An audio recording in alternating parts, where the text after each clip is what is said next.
Welcome everybody to the wine education series that we got a lot of requests to do Rioja, even though we just did a Rioja dinner in September. There is so much to learn and so much to drink from Rioja that definitely merits another kind of 30, 45-minute presentation on the wines and the history, geography, some of the best vintages, some wine pairings, food pairings, some of the bottles that we have here every day available to you if you want to come in and order off the list. So we're going to go through kind of all that. Wine education, Rioja. Let's get started. For your tapas tonight, we're starting with a mahon cheese, which is a cow's milk cheese. It is made on an island off the coast of Spain. So pretty classic that chef would decide to have one of those. Saffron poached mussel, sounds pretty delicious. Tomato braised duck meatball, cassis glazed lamb shank, and a chocolate vanilla petit four. Petit four is basically fancy for a fancy small cake. So that sounds pretty delicious, and you'll find out why we went with vanilla in a little bit. Some quick history, wine growing, going back more than 2,000 years to the Iberians. Those are Celtic people that live on the peninsula of Iberia. Clever name. Then we have the Phoenicians, who they are the sea-loving people from Lebanon, bringing their wine growing expertise and their grapes over from the old world. Of course, the Romans came in and took over, and then after them, the monks took over for many, many centuries. So pretty boring and pretty classic European history. It seems like we see the same kind of progression through it all, whether you're in France or Italy or whatever. In 1787, pretty exciting, the Real Junta de Cosecheros was created. This is the Royal Board of Winemakers, and they came in to kind of say, hey, we're making really good wine, so let's make it famous. Let's show it around the world. So they built all these roads going north into France, eventually into Italy, just to show off what they were doing and kind of make a name for Spanish wine as a whole. Then probably the best thing to happen to Rioja specifically, not to anybody else, but phylloxera hits most of Europe. And so Bordeaux, Burgundy, a lot of Italy is really just decimated by this little insect that came in and just destroyed all the vines. So these French wineries, these French winemakers didn't have anything to work with. So they went down to Rioja to kind of see what was going on, see if they had any grapes they could kind of grow and then take back home so that their people, their family could have something to imbibe with. So they brought their money, they brought their investments, they brought their winemaking expertise, things like aging in oak barrels and just vine growing practices, and really, really kind of turned around things for Spain. This is in 1878, I believe, 1867, somewhere around the late kind of 1800s.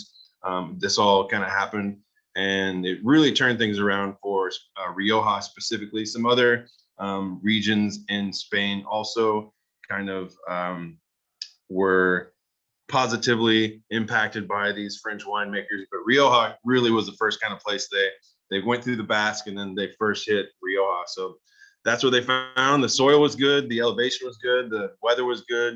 It was a perfect place to start making wine. In 1926, the Consejo Regulador, which is the kind of regulating council, was created, and they saw what other people were doing with making these kind of areas. These like in France, they have AOCs, and here in America, we have AVAs. These areas, these regions that if it says the name on the bottle, then you know what you're going to get. You know, if you get something that says Rioja, that it's going to taste like a Rioja Tempranillo, it's probably going to be a Tempranillo. If you get something from Rias Baixas, it's going to probably, the white wine is probably going to be Albarino of a certain style.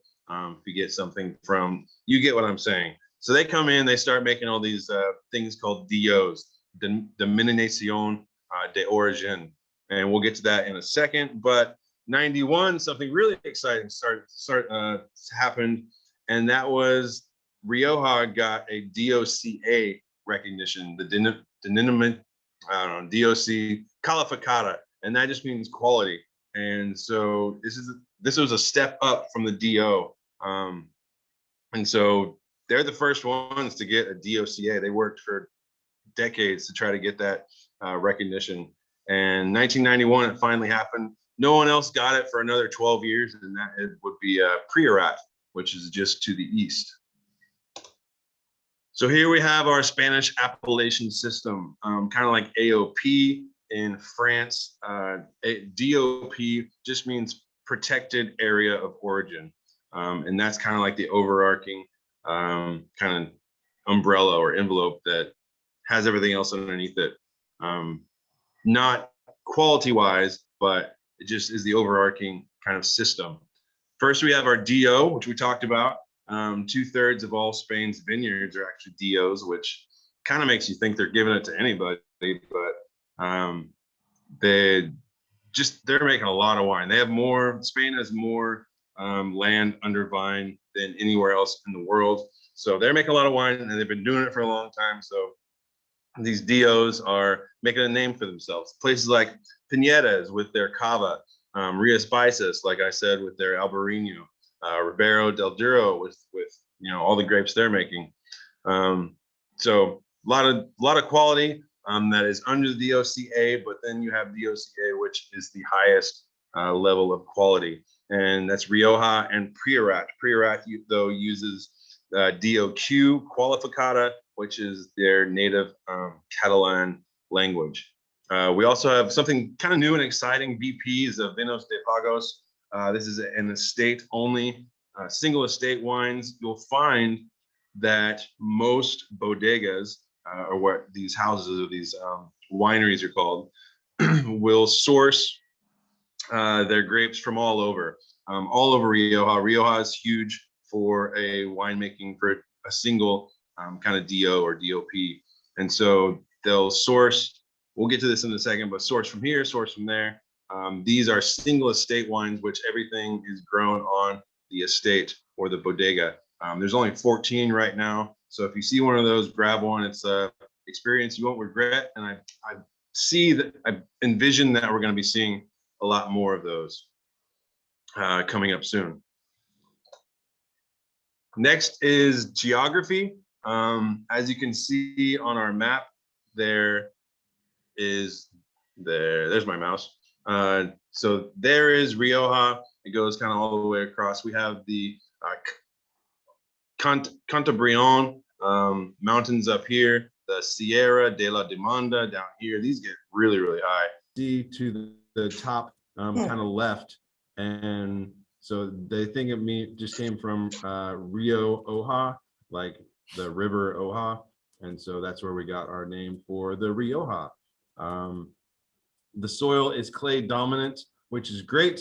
That's vines do great in clay.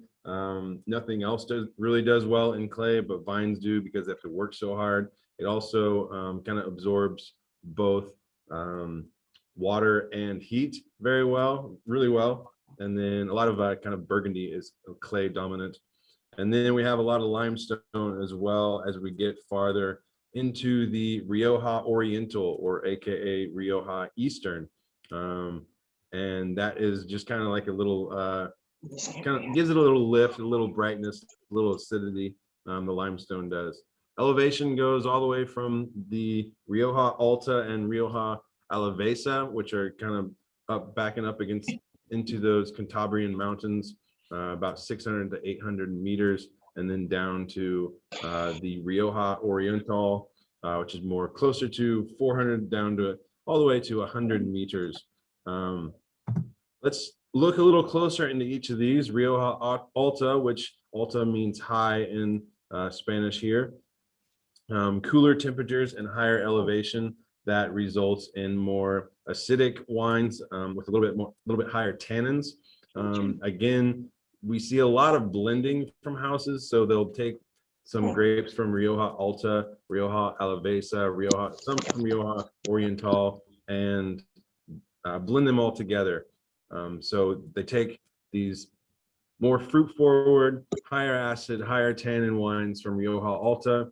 They blend them with Rioja Alavesa, which as you start to go east, you'll see we are going away from Tempranillo and more into the other grapes of Rioja. You get Garnacha, Mozzuelo, aka Carignan, Graciano, Vieira, aka Macabeo, and then we actually have two of our whites. One is a Vieira, aka Macabeo. That is your second wine, and your first one is a Malvasia.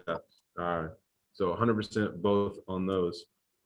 And then as you go into the Rioja Oriental, a little bit warmer, you get some grapes that just get super, super ripe that are making wines that are up to 18%.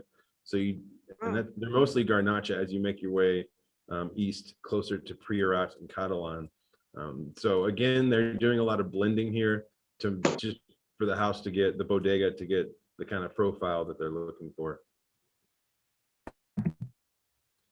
So back to winemaking, that was, we have a huge gratitude to give to the French winemakers who brought down the oak aging. And now that is a very, very important part of, as I'm sure you can gather on some of these reds, a very important part of winemaking for Rioja.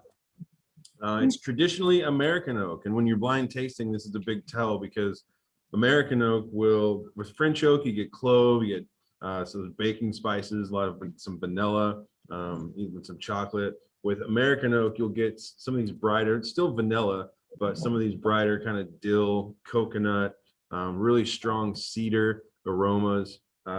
If you take number 4 and give that a whiff, then you'll definitely know what I'm talking about when I say cedar.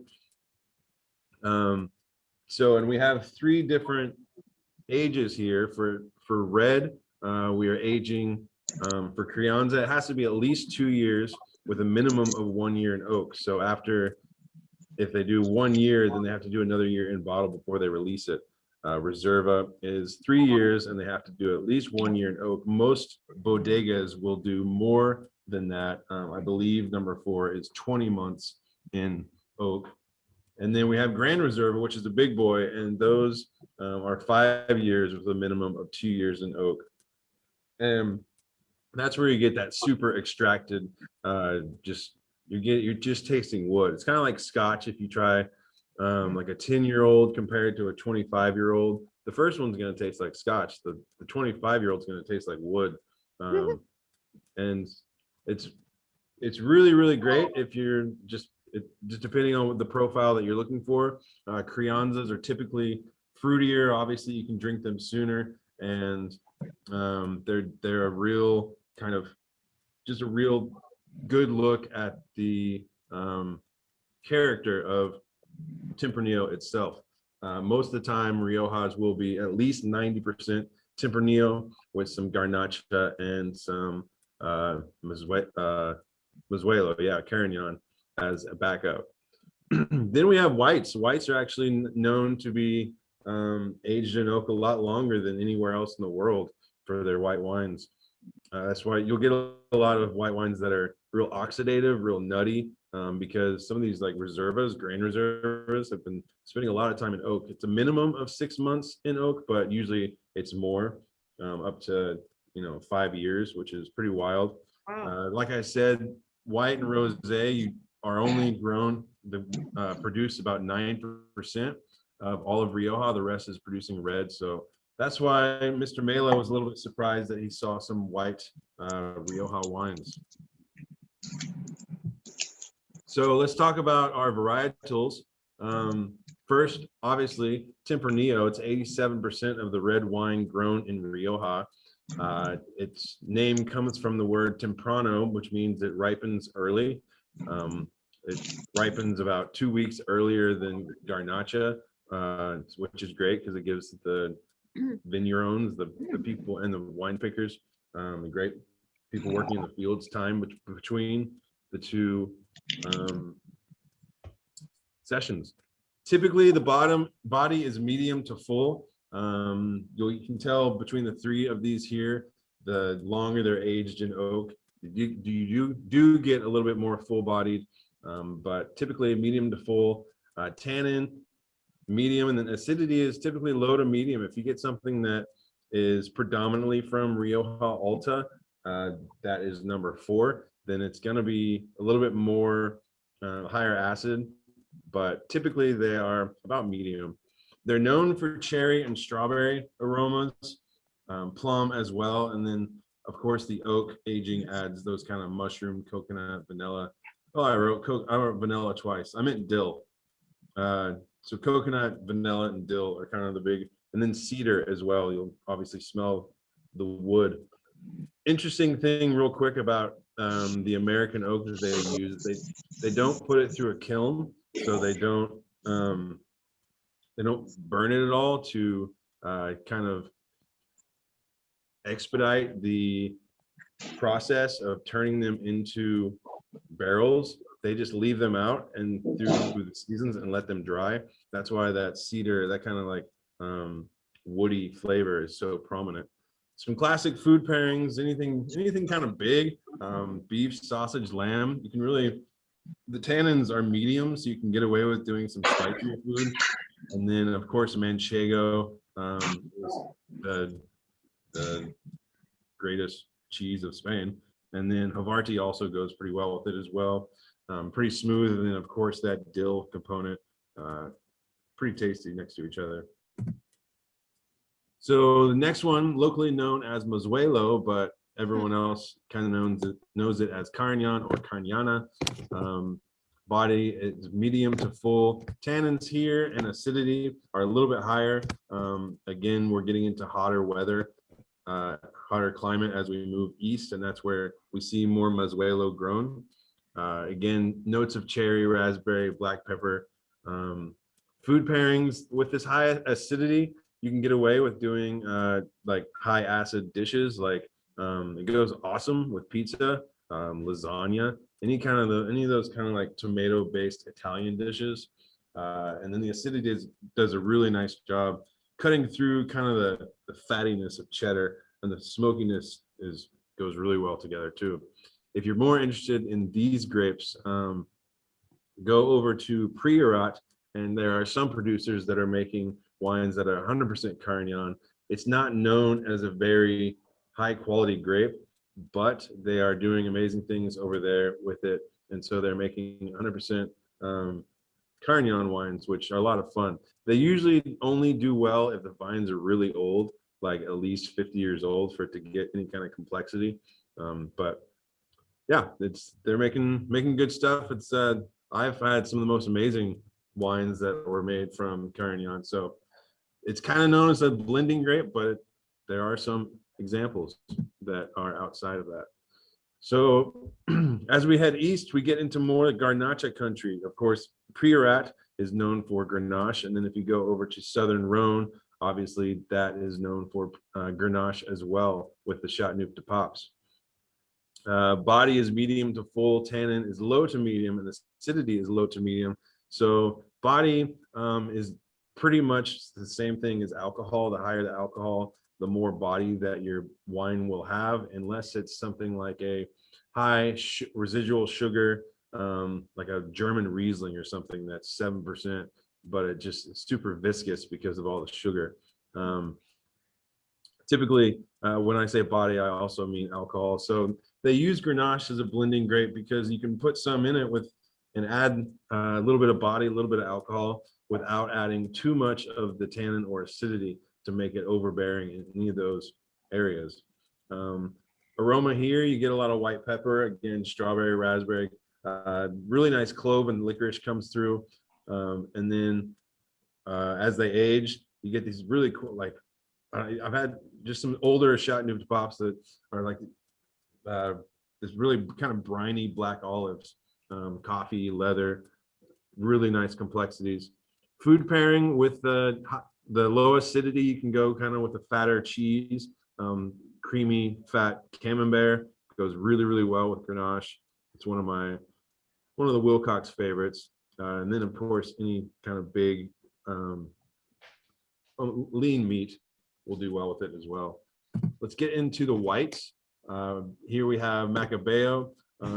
We're seeing more and more these days that the producers in Rioja, I think they're confusing people when they call it Macabeo. So they are going with what everyone else calls it is Viura. It's 68% of the white wine that's grown in Rioja. So it's pretty much the white wine grape of this area. Full-bodied, dry. It doesn't have a lot of residual sugar. Acidity is medium, so it's really nice food wine. Get a nice, pretty aroma of wildflowers, some citrus, some stone fruit. And these are the wines that are often aged in oak for a long period of time. So those are the ones that you'll find kind of like 2005s just now being released from houses like Vina Tondonia and some of the other big houses, Lopez de Heredia. Food pairings, paella is a go-to. Again, you can go with manchego here, any kind of shellfish or poultry. And then this is the first wine we have. I kind of went in a completely backwards order here, but Malvasia is an ancient Greek grape. It's mostly what the Egyptians grew in for their white wine. Is Malvasia. It's grown all over Italy, Portugal, Croatia, even the US. We see some down in California. Typically, you won't see a wine labeled Malvasia. Maybe you do, maybe you have. I haven't, but they do grow it here in the West Coast. Full body, definitely.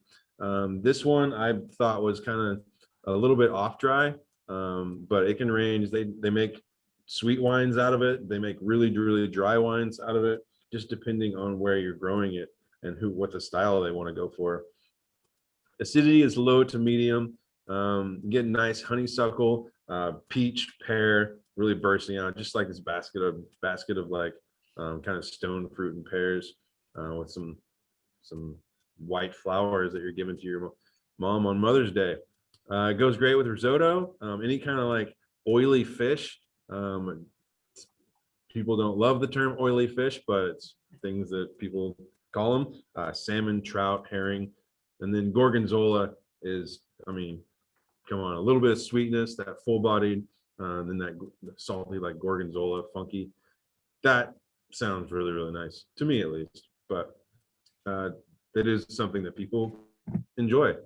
So a quick look at some notable vintages in Rioja. If you ever get a chance, if you ever see any of these vintages, then it's definitely something that you want to go for. I put an asterisk by 1970 because that is the vintage that really kind of put Rioja on the map for very high quality.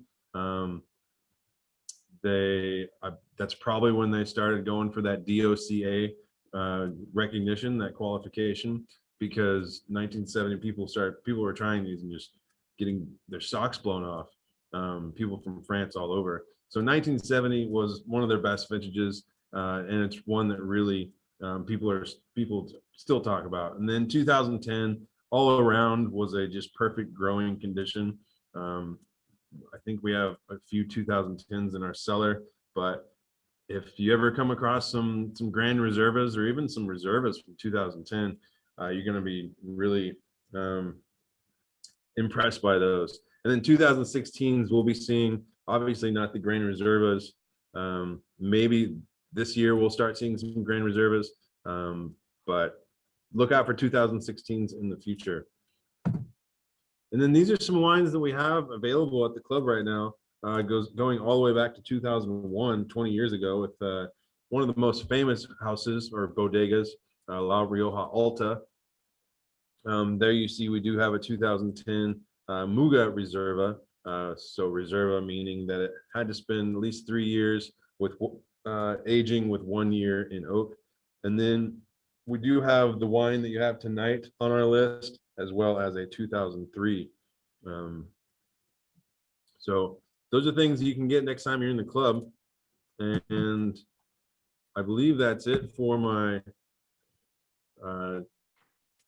that presentation.